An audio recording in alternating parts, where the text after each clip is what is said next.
नमस्कार, मैं हूं आपके साथ अंजना शर्मा और आप देख रहे हैं देवी पूजक टाइम्स। आइए एक नजर डालते हैं इस वक्त की खास खबर पर।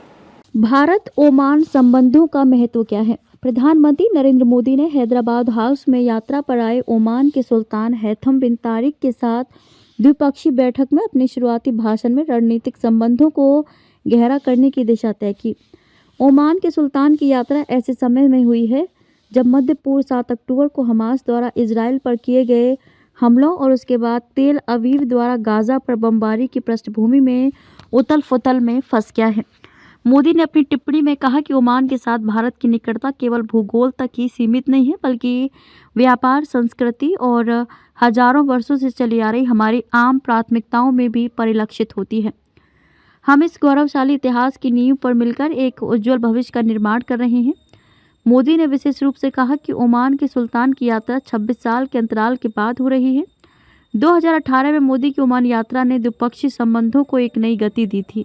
भारत और ओमान ने आतंक के वित्त पोषण, IT और इलेक्ट्रॉनिक्स, प्रवासन, संस्कृति और अन्य क्षेत्रों से निपटने के लिए कई समझौते किए। ओमान ने यह भी दावा किया है कि देश कार्बन उत्सर्जन शमन प्रयासों में भारत के साथ भागीदार होगा। मोदी ने विशेष रूप से यह भी उल्लेख किया कि जहां भारत अरब सागर के एक छोर पर है, वहीं ओमान विशाल महासागर के दूसरे छोर पर है।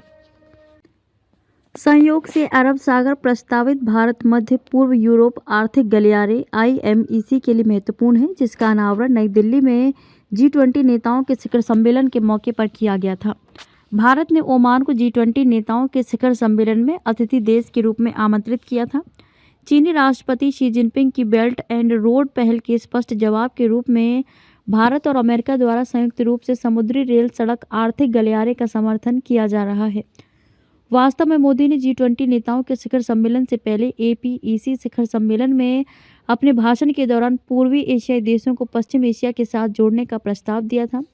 इस प्रकार ओमान प्रस्तावित आर्थिक गलियारे की सफलता की कुंजी है। विदेश मंत्रालय ने द्विपक्षीय बैठक से पहले कहा कि एजेंडे में द्विपक्षीय संबंधों का जायजा लेना और दोनों देशों के बीच भविष्य के सहयोग के लिए रास्ते तैयार करना शामिल है।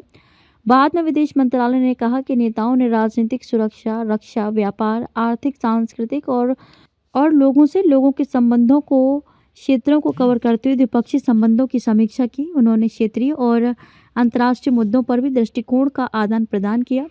मोदी ने यह भी टिप्पणी की थी कि भारत और ओमान ने व्यापक आर्थिक साझेदारी, भारत UAE FTA की तर्ज पर एक मुक्त व्यापार समझौते पर 2 दौर की बातचीत की है। नई दिल्ली की 3 दिवसीय यात्रा पर आए सुल्तान हैथम के साथ ओमान के 7 कैबिनेट मंत्री भी हैं। दोनों पक्षों द्वारा अपनाया गया भारत ओमान संयुक्त दृष्टिकोण समुद्री क्षेत्र, कनेक्टिविटी, ऊर्जा सुरक्षा, हरित ऊर्जा, अंतरिक्ष, डिजिटल भुगतान, स्वास्थ्य, पर्यटन, आपदा प्रबंधन, कृषि और खाद्य सुरक्षा में साझेदारी बनाने पर केंद्रित है।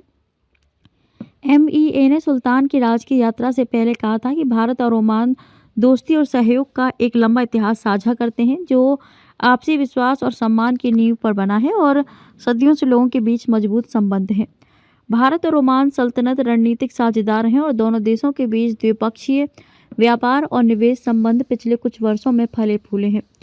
यह यात्रा क्षेत्रीय स्थिरता, प्रगति और समृद्धि के लिए भारत और ओमान के बीच भविष्य में सहयोग के रास्ते तलाशने का अवसर होगी।